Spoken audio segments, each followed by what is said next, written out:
Hey everybody, welcome to another episode of Sultans of Swap. We've been on a little bit of a break. Normally I do things in a different order for my introductions, but I'm going to lead off with from the Sports Card Investor Mansion, Mr. John Anthony. How are you, sir? Hi, everyone.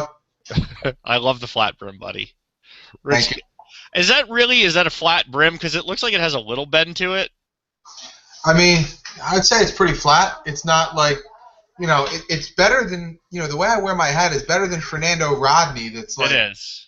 way this way. I mean, Right. there's a little give in it. I can see a little give in there.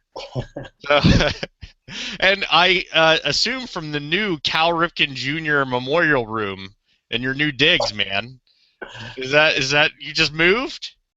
Yeah, just moved. Apologize to everybody. It's been a little bit since we've got together, but the boys are back in town and we're ready to go, man. So is it in the new digs larger or more or less space for the Cal Ripken Jr. Memorial Room? Expanded, definitely expanded. Expanded. You expanded it. I got a challenge. I got some voided space. I'm ready to, fill that gap, if you know what I mean. Yeah, I know, dude. I definitely do. But here's the thing: for the spousal situation, she may want to procure some of that space as well. How do you work that out? Like, how do you manage that? Previously I was kind of, I kind of had a room, like as Yeah. long as you keep all your shit in one room, it's not too bad. But now I got two rooms, so Oh, nice. it's growing. It's growing. Pretty soon, man, I'm just gonna have to get my own house just for myself. John, I know you're always battling the misses. You're fighting over like kitchen countertop space in the Sports Card Investor Mansion for your goods. I mean, what's the status on the basement, man? When are we going to get the full Sports Card Investor like thing? I'm taking the fifth, man. I can't even comment on such a topic. It's not looking good for the home team. No, And, really, it's bad. I'm not even showing the current sorting area because I can't do it. I suppose that I thought I only had two guys coming to stay with me on Wednesday night. I've never met before, Josh Smith and Right. Justin Lamblin. Apparently Johnny Stevens is hauling ass down here Wednesday too, and Tony Bowman. They just started a group chat. Tony Bowman says he's coming over Wednesday too. There may be 5-6 guys laying on the couch. Oh, Fighting is for this? couch. Dude, who was the dude that did your last break? Just a real quick aside, guys, and then we'll get to the action. But I know, John, you had a visitor. Who was your guest? He's a good friend of mine, Kevin. Very good friend of mine. Known him a long time. No, it's so funny, man, because he was. I didn't know who he was, but he seemed to enjoy himself. He's a great guy. I've known him for about 9 years. Yeah. And he came bearing gifts. He brought me my favorite wings. All right. It's just they're so good, man. They're the greatest wings you will ever eat. I'm not kidding. I think anyone who watches your breaks will know that the way to your heart and apparently your cards is food. That's exactly right. He twisted my arm. He brought over 40 wings. I had no choice but to let him do the NT break. No, dude, I was thinking about it, and the thing is, like, as a guy who doesn't buy a lot of boxes to bust and stuff like that, that's kind of a way to do it without putting in the huge investment. Is you breaking open and doing a break because man, it's just so cool to see like all the stuff that comes out and then not have the burden of making the full investment on the box. So I thought that was That's part of the pretty. reason I get so excited, man. I love it. It's like I get a rush when I pull something big for somebody. It's really Yeah. cool. Well, that actually made me think, Edwin, you got Museum on pre-order, and I've asked you before offline, but now I'm putting the pressure on you with the ears and the eyes of a nation upon you. Will you do the Museum box break live? Because I can't wait to see what you get, man. Um, You'll consider it. maybe a little small gathering. It's A funny small because gathering. you're not the first person to ask me that either, because people just love watching people open stuff, and Yeah. I'll probably do like a little Google Hangout or something. That way, like I'm not really that much of a showman, so I can sit there and watch John for hours. Like it'd be thoroughly entertained. You watch me, you'd probably be bored. Like in 10 No, what are minutes. you talking about? Like, okay, now here's the thing. Obviously, John is a professional. I think we can all agree that we enjoy the show, right? But I'm not going to get any of the cards. I mean, I know you're going to hoard them all in your PC. So I don't think I need the full shebang to enjoy you watching and opening the museum, man. So I'm sorry. I know I put a little bit of a pressure on you there, but I'm excited for you, man, because museum is a really, really cool product. I know that's a little bit off. The next ones are Gypsy Queen and Diamond Kings. Two hugely, hugely popular products. Are you going to get any Gypsy Queen, Edwin? Traditionally I've never really purchased the Gypsy Queen like broke a like hobby box or anything like that. I do like the product. I mean, to be honest with you, they got some really cool autographs in there. I love the minis. They got some really cool product. I usually just kind of cherry pick, my favorites. But, I don't know. It'd be interesting. I mean, I kind of equate the Gypsy Queen opening experience to probably something like Allen and Ginter minus all the extra stuff. all the weirdness. Yeah, but that's good. I've always thought about it the exact same way. Actually, Gypsy Queen is one of those products where I will actually buy a box or two. There's a pretty solid chance. When I got back into the hobby, I just like the look of the cards. I like how they mix the old timers and the new guys. I really like the minis. I like how they do the mini woods, all the different variations. It's one of those products you always talk about, Edwin, where you're ripping for hours, and you get to rip a lot of packs. I won't go crazy. I mean, I would never do a case or anything like that because there's just too much. You're going to get too much doubles. But I do think that Gypsy Queen is a really cool product. And John, I'm going to send it back over to you here with the Diamond Kings because I know you freaking love Diamond Kings. That's kind of what brought our whole group, our Breakers group together. Was that product? Was being up till foul hours of the night, doing pack wars and box wars and randoms and divisionals. And I'll never forget. There was one night there were three guys drunk as I don't know what at 1:45 in the morning, and said they wanted to do a 3-person case random. I'm random, and I'm getting cursed at like you can't believe in the chat because these guys are so drunk. They didn't like their teams. I can't keep my eyes open. I'm like, that's what brought our group together. So yeah, it's a product I really like. Yeah, Diamond Kings obviously is unlicensed, and I think that's one of the things that gets picked on a lot. It does have sticker autos, but like all those things together, it's still really nice. I haven't looked to see what this year's looks like, but I really liked last year's, just the art that they had on them. And I think Diamond Kings is carrying over a lot of popularity from when they were licensed. Diamond Kings was always one of the nicer products, in my opinion, when before Topps became the solo owner. So yeah, I haven't looked at the checklist yet. Have any of you guys checked out what they look like? Or look awesome, Johnson. I'm going to put you on the spot for a second. All right. Do you remember you won something from me in Gypsy Queen last year? Do you remember what it was? I won something from you in Gypsy Queen last year. The day that I bought it, I sent you a picture. I sent you a picture while I was in the car, and then after that, I put it up for Raz, and you won it from me. You won a Gypsy Queen mini booklet, man. Oh, Andre Dawson, the Hawk, man. Yep. I ended up getting a really nice Andre Dawson from like 2004 Ultimate Playoff memorabilia, and there was this guy, I can't remember his name, man, but he's like a super Dawson collector who messaged me about it, and I did end up getting rid of that one. But yeah, man, those mini booklets, I hope they come back with those because those were awesome. Yeah, they were really cool. Yeah, they went crazy with the patches. One of the issues with them is they didn't have mags at the time that could hold them. But who's the name? Do you guys know the name of the company that makes like the special custom mags now?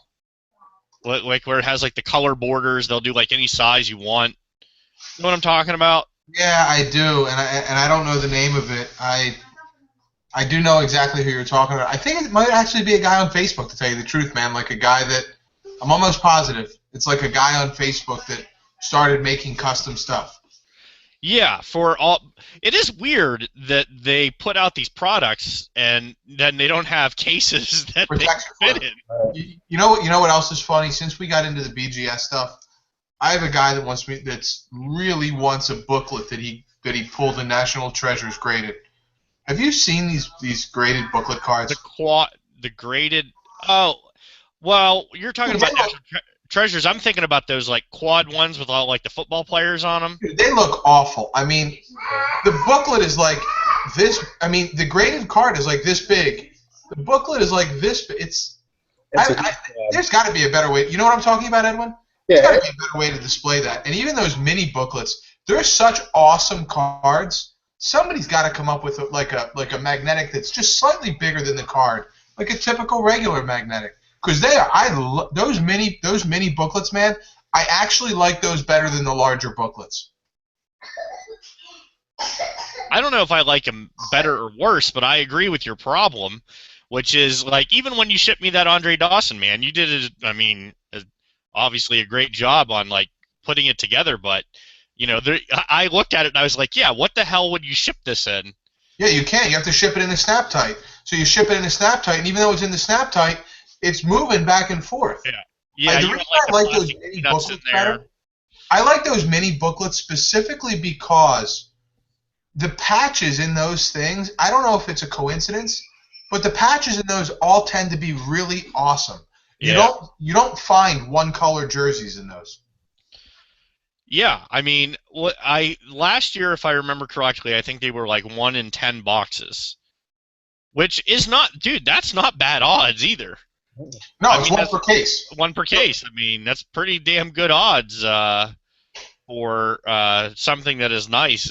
Was that nice? And that had a pretty good checklist on it too. And had a great checklist. Real quick, while it's on the tip of my tongue before I forget, I just wanted to mention to anybody that watches this, if you opened any Heritage, I strongly encourage you to look at every base card that you have, because in years past they used to put a code on the back of the card.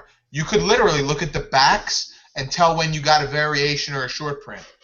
This year, all the codes are the same. Yeah. These variations and short prints are selling astronomically high. Yeah, because people don't know they have them. What's that?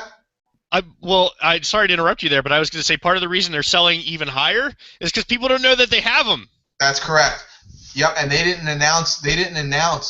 Topps didn't even announce that there were all sorts. They announced like a week later there were different types of variations. In addition to just the action, the non-action, they announced uniform variations, all sorts of stuff.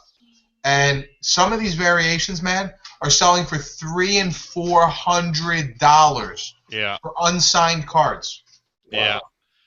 So take a look. I saw that today. I have a few stacks of Heritage from random packs and things that I've been an idiot buying, and I have to go through them and do the same thing and make sure I don't have anything.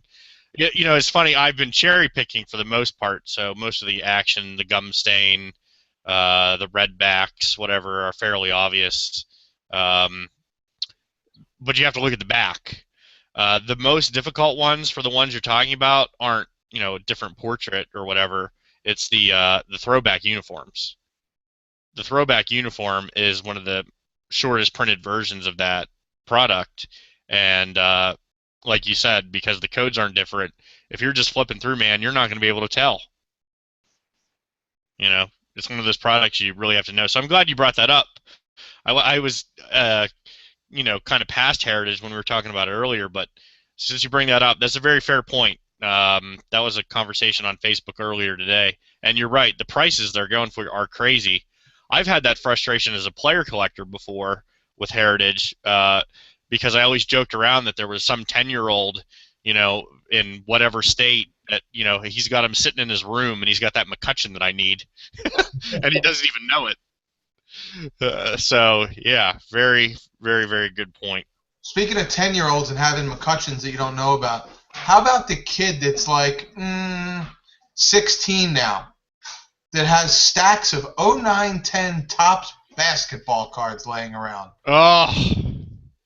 And he happens to find 10 Steph Currys that are base cards. So for all the people that are like over-the-top baseball fanatics, which is most of my group, and I love you guys. You guys don't even realize they play other sports.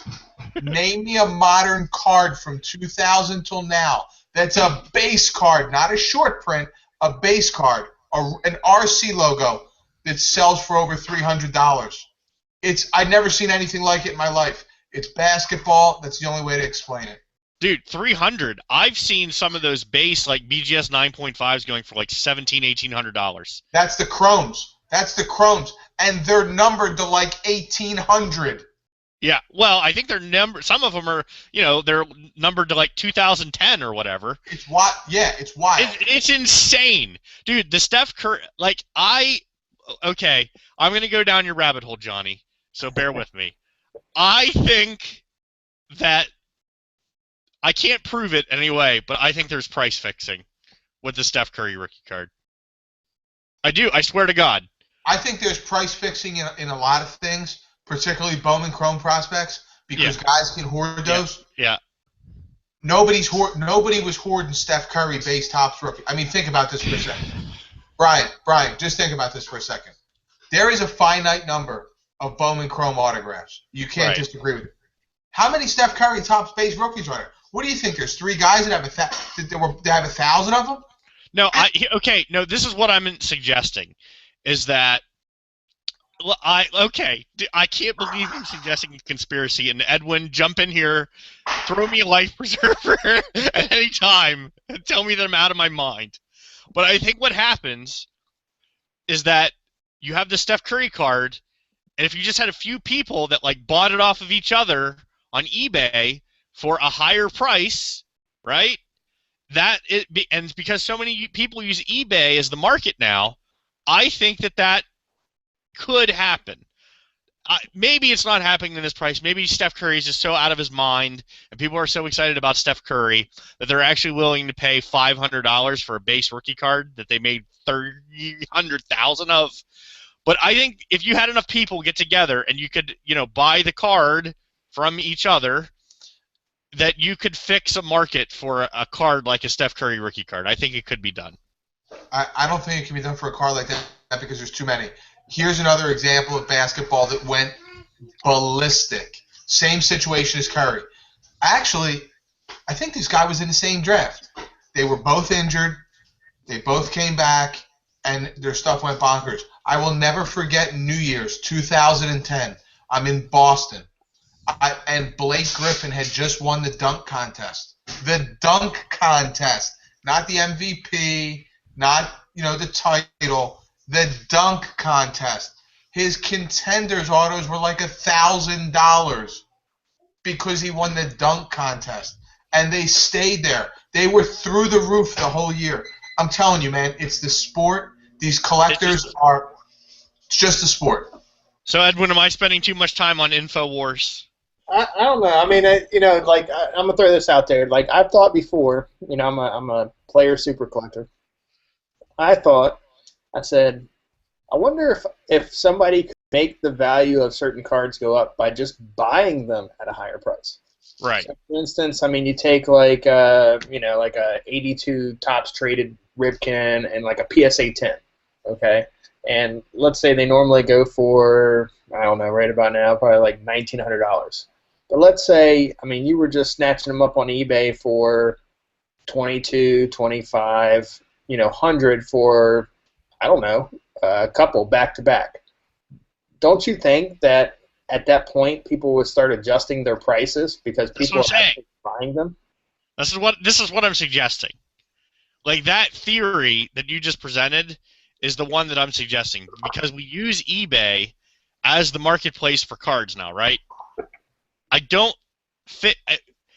Even if it was unintentional in the case of Curry or unintentional in the case that you mentioned, like it doesn't have to be something that's manipulated. Like, because I saw that with the Clemente rookie card, where some of them sold for more back to back to back. There were like 5 sales in a row that went for like 50% more than they were going for before, and then that became the new market. Like people just accepted that that's how much that card goes for now. So I don't know. I think, John, I think your point is very fair made. That with the Curry, there are probably just way too many that are out there. But yeah, I do. I hate to, man. God, John, you got me sounding like a conspiracy theorist, man. But I really think that the price fixing for some of these cards, I think it's possible. Let me ask you this. Do you remember what the last baseball card? Rookie. Just wait, hold on. It wasn't even a rookie. I'll give you a clue. These 2 cards were in the same set. Ichiro and Pujols.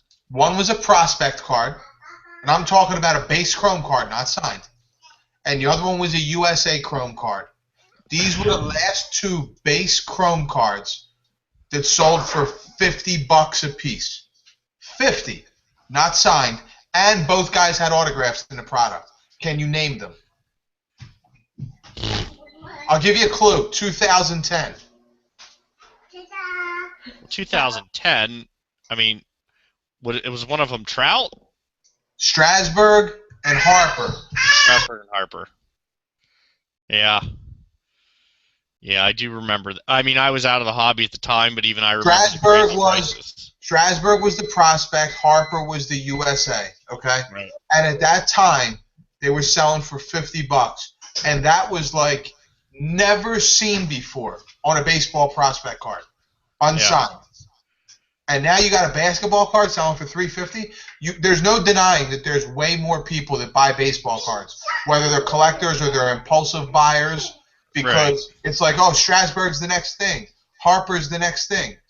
So you would think if there was price fixing, it would happen much more in baseball. I think there's definitely one-off instances with particular sellers that don't need to be discussed, and I think everybody knows where they shill bid their stuff. But I think generally speaking, I think when you see a 10 or 15% variance in baseball, it just is what it is. It just I agree.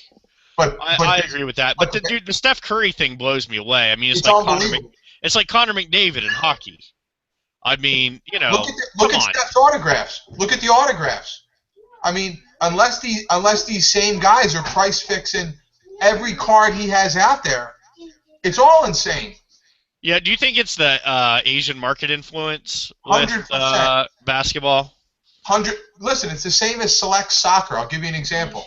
They made a finite number of cases, and somebody had mentioned to me that it was a U.S.-only product. Coincidentally, you got parallels numbered to like $4.99 of like Lionel Messi selling for $100. Cards numbered to $4.99. Because if the people that are the diehard collectors didn't have any, you know, it is what it is. They got to pay for it. The same with the Asian market. I mean, how much of this stuff is really opened over there? How many stores are there in China? I don't know. Well, I actually don't know the answer to that question. I can't believe it's anywhere close to being able to supply the demand over there. Right. That's very fair. Well, that was my crazy conspiracy theory for the month. I think I'm going to be done with them. I was thinking about that because I don't know, man. It just blew my mind.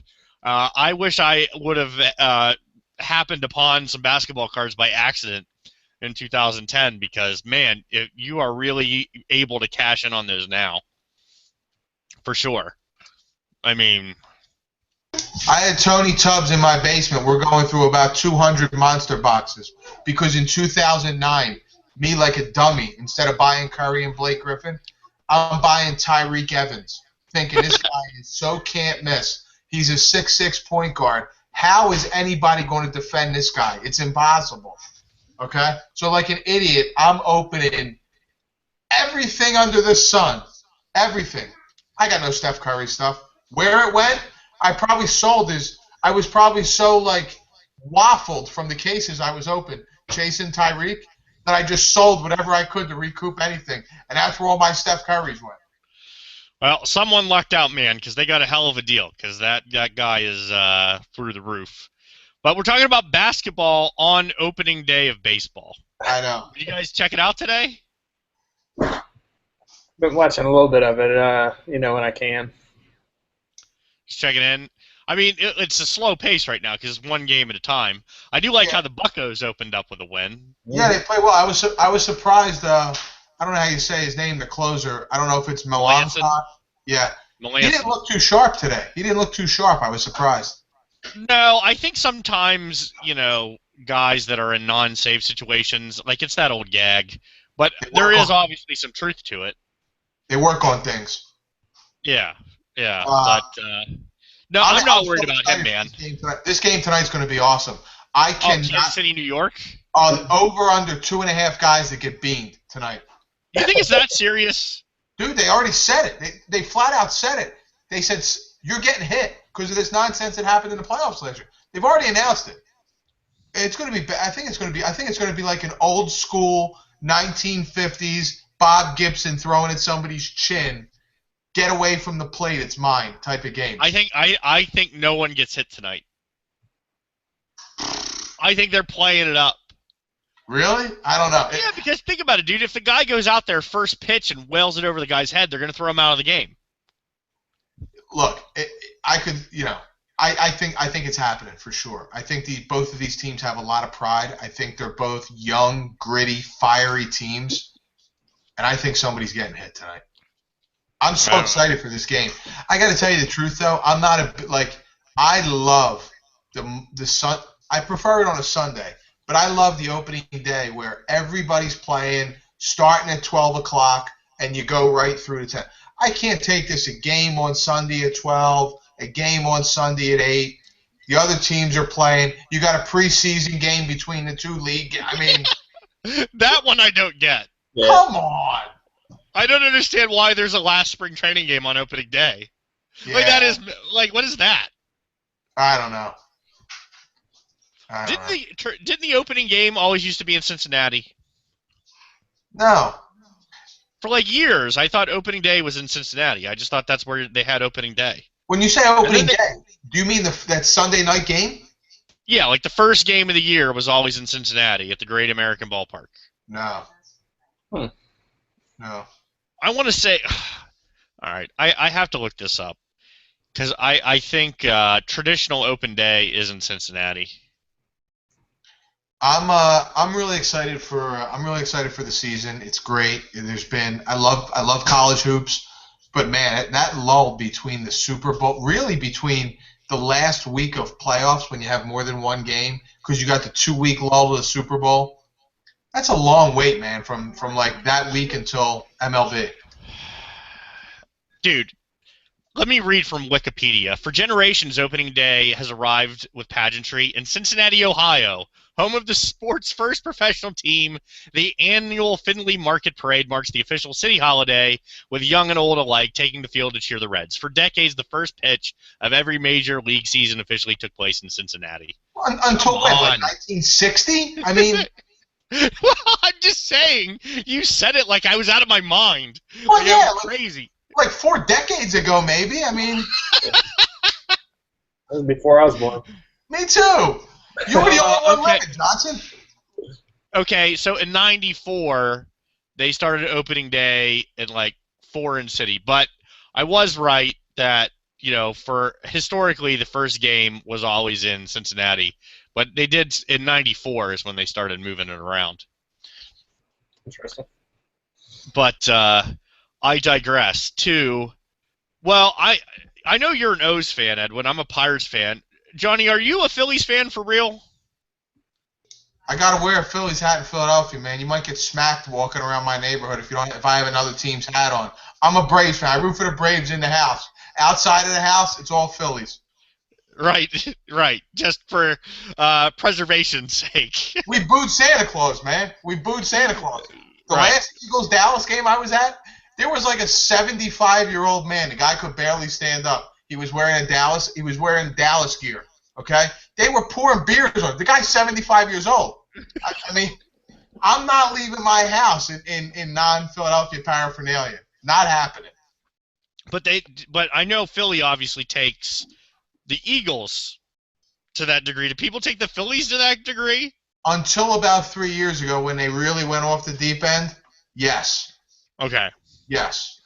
Yeah, because they are not very good right now. They're beyond putrid. They're horrified. They're horrific. Their whole organization is a joke. It's ridiculous. Right. They're the now, didn't they get rid of the guy, Manny? What was his name? Ruben Amaro. Ruben Amaro. Yeah. You know where he should be? That guy should be in he should be with Whitey Bulger in a federal prison for theft for the last 7 years that he just stole from Philadelphia, its fans, and the organization. But Phillies won a World Series, man. Big deal. Oh, what do you mean big deal, dude? The O's would take a World Series. I know that. When's the last O's World Series, Edwin? The 70s? 83. 83, that's right. The last Pirates is in 79. Same year I was born. In my entire life, I've never seen the Pirates in a World Series. Yeah, Sid Bream kind of killed your dreams. Yeah, him and his horrible, stupid freaking mustache. Oh, my God. I hate that mustache, man. I want to rip it off his face. No, that's the most anger I have for anything. Those Phillies teams were great. They were exciting. They built, for the most part, they built the team the right way. They got really long in the tooth. And to me, sports is like a complete mirror image of the stock market, man. Knowing when to buy low and sell high. And you give these guys these hundreds of millions of dollars contracts. Look at the Mets and the Royals, man. Yeah. That's the blueprint to me. I always thought the Yankees had the blueprint for a long time. Obviously they had a monetary advantage. And as it would turn out, I think what you're saying is more the key. Because when you really look at the Yankees had the World Series in 96, 98, 99, 2000. They didn't win a World Series for a long time. They did win one in 2009. And, they kept trying to just buy players to win a World Series. But the most success they had is when they brought up guys like Jeter and Rivera and Posada. And they brought up guys through their system and really developed them. And, dude, as a Pirate fan, I hope you're on to something because nearly their entire team, particularly their core guys of Marte and Polanco and McCutchen certainly, were guys that they either drafted or signed and developed and brought in. So, I don't know, man. They got a lot of talent in the minors, too. But, I mean, they do. It's funny. I was talking to a buddy this morning, and he's like, yo, do you remember back in the day when there were 3 guys in the league that threw 100 and one was retired? It was Nolan Ryan. And now it's teams have a 7th inning, 8th inning, 9th inning guy that are throwing BBs. They're throwing pellets, 97 and higher. These starters. Look at the Mets, man. It's look at the Royals. You look at the Mets starters. You got 5 starters throwing 97. It's just that's the way to go, man. These hard throwers. These kids are developing at such a young age. They're developing faster than ever. That's the blueprint, man. Who do the O's have? I know a lot about their roster, but I know they had to carry Dylan Bundy this year. Did you see that, Edwin? Yeah, they had to carry Dylan Bundy on the 25-man roster, or they would have lost him. Yeah, the O's is their pitching is not together this year. They got some sluggers though, man. It's going to be some good offensive bats going down. That division, though, dude. The pitching is probably the lowest it's been in a while. Yeah. Well, the only one I can really think of is Gausman. Yeah. Yeah, but don't forget they got a killer bullpen. So you get to the 7th inning against the Orioles and they have the lead. It's almost as good as over. They got Darren O'Day, they got Zach Britton, and I think they have a good 7th inning guy if I'm not mistaken. Yeah. It's just not as strong as it gets a lot of criticism right now. And Jonathan Shoup, mark my words, this kid has a breakout season. This kid might hit 30 homers this year. He's going to get to play every day. He's going to be a pleasant surprise for Baltimore Orioles fans. Dude, he's huge. at second base. I agree there. Now I know I asked you prior to, Edwin. You don't do fantasy baseball. What is your problem with fantasy baseball? I think I tried it once, but it's just a time commitment. I mean, you have to Oh, be it's on that huge. thing. And I kind of learned the hard way. I kind of just jumped right into deep end, and I did the fantasy football first, and I really liked that. I did pretty good, and then I was like, oh, fantasy baseball, I'm gonna love this. It's baseball, fantasy. Let me just go for it. And you just have to be on it every day, a couple times a day, Yep. really, to Yep. do anything. Yep. It's And what you fun. just mentioned you hate about it, I love about it. Yeah, it's It is fun. my I just favorite don't have part. the time to do it. You know what I mean? Yeah. Well, I think the fantasy tie-in is how you really learn about all the players. Mhm. Not just the Trouts and the Kershaws and those guys, but you start learning about the Shoops and the Josh Bell call-up and some of those things that we were kind of talking about before. I think fantasy has really helped baseball even more so than football. I mean, fantasy is a huge part of football. I also think gambling is a huge part of football. But I think on the baseball side, I think daily fantasy baseball is huge for the life of baseball, man, and just getting people interested in it and learning the players and who's good because, obviously it's a big sport. It's hard to keep track of, but I know no one cares about individual fantasy teams. I drafted my team, and it should be fun, man. I look forward to fantasy baseball more than any other fantasy sport. I've actually kind of got bored with football. I know that sounds crazy, and I know it's America's game now, and everybody loves it. But dude, I'm like tired of football. I don't know if I'm just getting old or what, but like I don't know, man. I'm not nearly as into it as I used to be, but I just love baseball, man. Like I was so excited for today just to like drink a beer in the afternoon and watch the Pirates play. Right. Like, and now you get to do that every day until October. It's freaking great. So I'm really excited for the opening of the season. I actually think the Cubs are going to win the World Series. If I had to bet, I think the Cubs finally break the curse. I think they're gonna take it. I don't know who's coming out of the American League. It could be Kansas City. It could be an AL East team. There are so many good teams in the American League. I actually like the Rangers in the American League. I think the Rangers are going to be really good this year, especially with Darvish coming back. If he can be a shell of his former self, they should be all right. But I think the Cubs finally do it, man. I think they're poised. Okay. Any other World Series predictions from you guys? I hate to say it, it makes me sick to my stomach. The Mets, they're tough, man. They're real tough. Their pitching staff, they got 6 guys would be possible top of the line starters for most teams. 6 guys. You'll get no argument out of me that Bartolo Colon is the top of the line starter, man. Listen, I'm not even counting that guy. You made a comment the other day about your love I life. love Bartolo Colon. Stop it. Stop it. Dude, you say stop it. But if anyone out there has a Bartolo Colon 1997 Bowman autograph, I need one. So message me on Facebook and let me know how much you want because I need a Bartolo Colon. Dude, if it's a refractor, just name your price. Harvey, DeGrom, Syndergaard. Oh, my God. Are you kidding me right now? I just picked up. Actually, it's funny that you mentioned that because I picked up 2 cards last week. I picked up the Heritage Thor, and I picked up Museum. Edwin, I know you'll like this one. Mm-hmm. Museum DeGrom auto. Because I agree, man. I think the Mets are freaking really good. I do. I love their pitching staff. The Cubs are so stacked. They're so stacked. I mean, Schwarber he's unbelievable. That guy can mash. And, I even like that Dexter Fowler came back. I think Dexter Fowler's a hell of a player. Getting Hayward in. Addie Russell and Brian. I mean, you guys know who's on the team. I'm just saying. Rizzo at first base. You go through every position on their roster. They have no weaknesses. But you know what's funny? Guys that rake. Every year there's one team that spends and spends and spends and brings in the free agents. And every year that team doesn't win it, man. Like the Red Sox. Remember the Red Sox, was it last year or 2 years ago when they got they made some big acquisitions. Sandoval.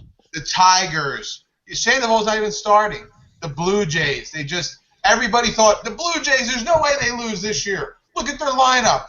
No pitching. Cubs pitching. Arrieta can pitch. John Lester can pitch. Will you stop it with John Lester? Dude, I love John Lester. You know that I do. He's really good. Who is John Lester outdueling on the Mets staff? You know what? I've seen John Lester win a World Series game. 7 years ago. It doesn't matter. He won. Really? Yeah, It doesn't matter. Johnson won the World Series game, and no one said that about him. He was good. Oh, come on, really? You don't like... Are we going to have to make a friendly wager? You take the Mets, I take the Cubs. What are we going to do? And who goes farther? Yeah. Yes, we are. All right. How much do you want to bet? Let's, I'll tell you what. We can think about it. I'll tell you what. All right. When I win, you can get me one of my National Treasures notable nicknames of your choice. We'll put a $50 cap on it. How's that? $50 eBay value. All right. You get one of my National Treasures nicknames autos. If I win, I get you a Pirates autograph of your choice for $50 if you win. All right. Edwin, you heard it here first, right? Save this episode. Johnson versus Hollywood.